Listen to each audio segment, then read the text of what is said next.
Salut les amis, est-ce que ngeen ci jàmm man maa ngi sant yàlla bu baax alhamdulilah bu fekkee c'est la première fois ngeen di seetaan suñu vidéo fii ci Wolof Tuto s'il vous plaît ñu ngi leen di ñaan ngeen abonné wu activer cloche notification yi comme d'habitude partager vidéo yi ak seeni xarit car le fait que ngeen koy partager day tax ñeneen ñi mën a gis vidéo yi mën a gën see intéressé wu.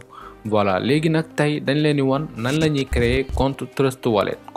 Wallet pour ñi ko xamul bëgg a seetaan vidéo bi wàllum crypto-monnaie lay wax en plus compte Trust Wallet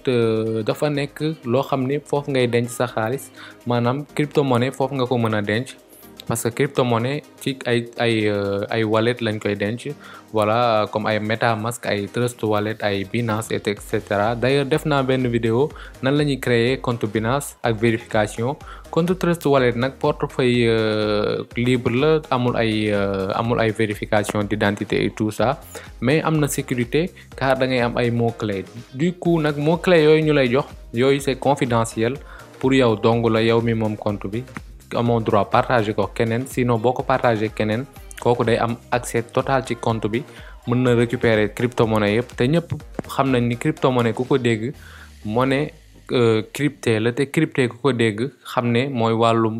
nan laa ko mën a waxee comme genre mot de passe noonu parce que ci wolof crypté bu fekkee xam ngeen mooy lan ngeen wax ma ko ci commentaire yi directement léegi nag moo tax ñu naan crypto-monnaie ay adresse yoo xam ne boo ko ci envoyé kenn du xam ban nit moo ko jot ban kii parce que anonyme la mooy kenn xamul kan la voilà léegi nag loolu moo tax léegi li ma leen di wax nii da ngeen ko war a téye bu baax juste pour yéen parce que bu ngeen amee seen wallet yéen kese yéen a ko war a contrôler waroo leen jox keneen ba melul comme ay Wave yi parce que Wave man boo ma envoyé xaalis di nga xam ne par exemple Wolof Tuto nga envoyé xaalis wala boo envoyé keneen di nga xam ne moom nga envoyé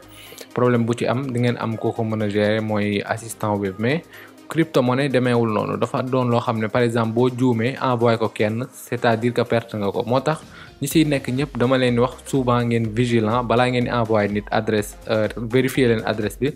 sinon bu ngeen si juumee moom du si jot ba pare day nax saay si keneen lay dem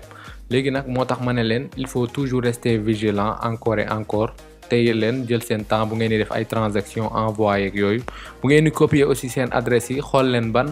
crypto ngeen di copier pour envoyer ko juste lii nag du vidéo bi mais dama leen ciy wax tuuti rek après beneen vidéo leen def pour gën a leeral wàllum sécurité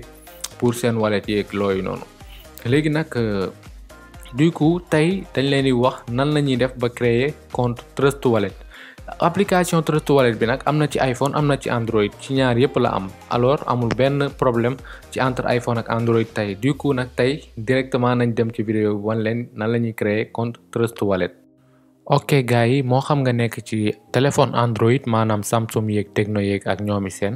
wala nga nekk ci iPhone ñaar yëpp même procédure ngay def lan ngay def bu fekkee ci Android nga nekk demal ci sa Play Store bu dee sa iPhone nga dem ci sa App Store après nga dem rechercher Trust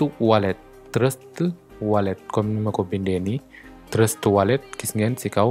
voilà gis ngeen Trust Wallet bu ngeen ko rechercher ba pare première application bi ngeen di gis ngeen bës install bu dee ci Android la bu dee ci iPhone ngeen bës obtenir bu fekkee mosoo leen ko télécharger léegi nag après ngeen bës télécharger nii da ngeen di xaar mu pare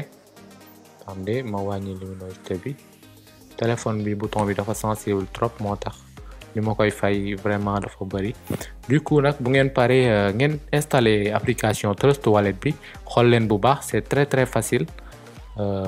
bu ngeen ko installer ba pare ngeen ubbi ko après gis ngeen lii la leen indil automatiquement da ngeen di ñëw ngeen bës créer un nouveau portefeuille gis ngeen bindal na leen politique de confidentialité bu dee nag jàng ngeen mën ngeen dem lire lii mais bu dee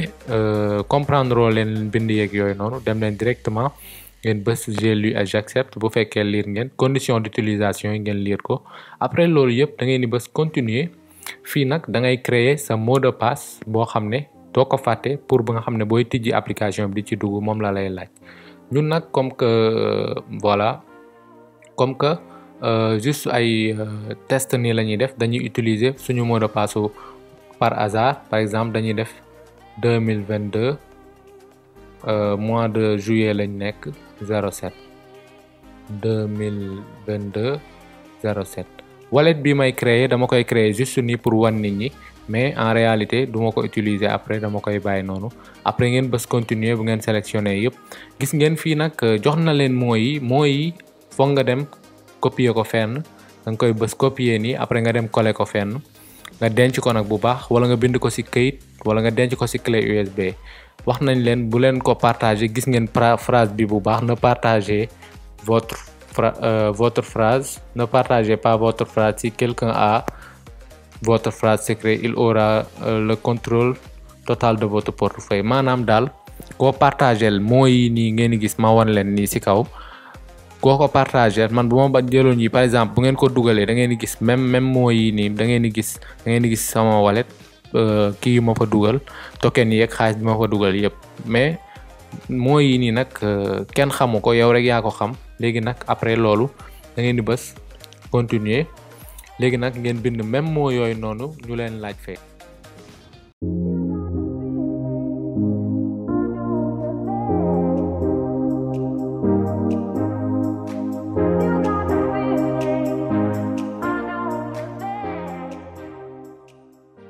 d'accord bu ngeen dugalee mots yi ñu leen laaj yëpp après da ngeen di ñëw ngeen bës terminer. bu ngeen bësee terminer ba pare automatiquement votre portefeuille a été créé avec succès instant yi seen portefeuille créé wu na da ngeen di bës terminer après ngeen activer notification push yi. léegi nag instant bii nii booy ajouter ay crypto-monnaie par exemple ngay ajouter ay Tron ay et cetera da ngay ñëw ngeen bës fii nii ci kaw ngeen bind crypto-monnaie bu ngeen bëgg a ajouter par exemple bu ngeen bëgg a ajouter dollar USDT. attention nag USDT dafa am ñaari façon chargeur USDT mooy TRC20 ERC20 mooy Ethereum bi TRC20 mooy Tron.